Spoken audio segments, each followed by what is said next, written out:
When the earthquake hit. When the earthquake hit on March 11, I was in my apartment in Tokyo, working. When I felt the first jolt, I knew it was going to be a big one, so I went over to the window to stop the speakers from falling off the ledge they were perched on. But soon the shaking grew and grew until finally it occurred to me that my life was in danger, that this was no time to worry about whether something would break. I had never experienced a quake this size before. I wondered if the building would collapse. I opened the door to go outside, and everything in the scene before my eyes was swaying. In that moment, in that storm of twisting and creaking in that cage of hard concrete, I realized how soft, how fragile the human body was. All I could do was stand there, and just barely at that. The view from my floor, which I'd grown so accustomed to, looked different now, surreal even, as it churned and rumbled. My will and my thoughts were completely disconnected from the development of this phenomenon, and from the question of they had no bearing on the question of whether the shaking would get worse, intensify, or subside.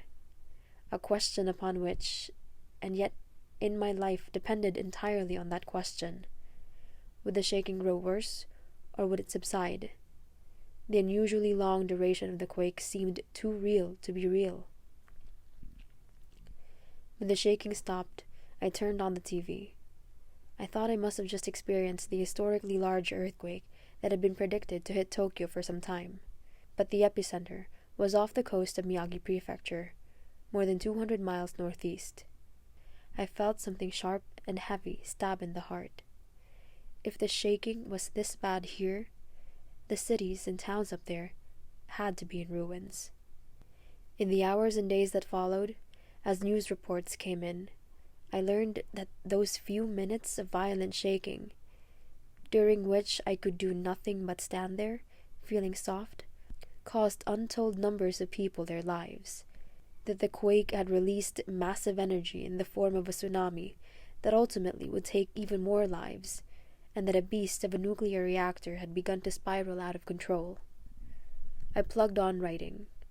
I was born in Aichi Prefecture, but since I graduated from Fukushima University, I consider Tohoku, the region of Japan where the earthquake occurred, to be land of my rebirth, a land that kindly took me in despite my gloom and distrust of humanity. I could not simply hang my head low and claim that words are powerless. A newspaper in Fukushima Prefecture asked me to write something, so I wrote a piece for the people living in relief shelters.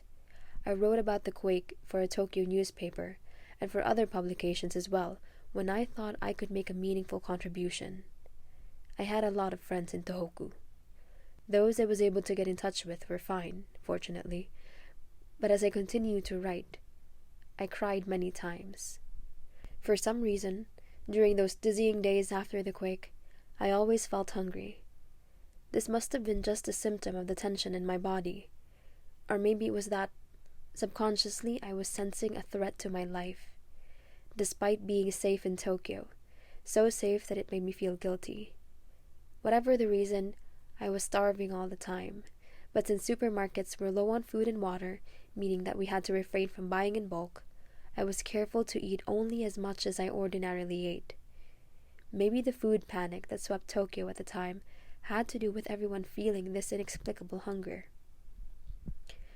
I talked to a number of people who were also experiencing unexpected, uncontrollable drowsiness. They said that even though they were getting adequate sleep, they felt tired all day and had trouble functioning. Other people said they always had the sensation that the earth was shaking, even if it wasn't. An earthquake, needless to say, is a phenomenon in which the earth shakes. It is when people have their very existence shaken to its foundation against their will, while they fear for their lives. We had our bodies shaken, but the same shaking that killed thousands of people. This reality will never go away. What can anyone do in the face of energy of that scale? Energy that spread with it fear and anxiety to every corner of the country. What can anyone do in the face of wars, plagues, dictators, and other disasters for that matter? Somehow this essay has turned serious. It seems I haven't had enough time to reflect on the earthquake, just as I haven't had enough time to reflect on all the problems in my own life. 2 months is far too short a time to make sense of anything. I guess that is what living is all about. Going on, coping with sadness you can't make sense of. But I want to tell people, let's live together. We don't have to be overly positive, nor feel pressured by the world to do our best. It is enough that each of us lives life at our own pace. Life is all that remains for those of us who are left, so we have to live it, no matter what. Right now, this is how I feel.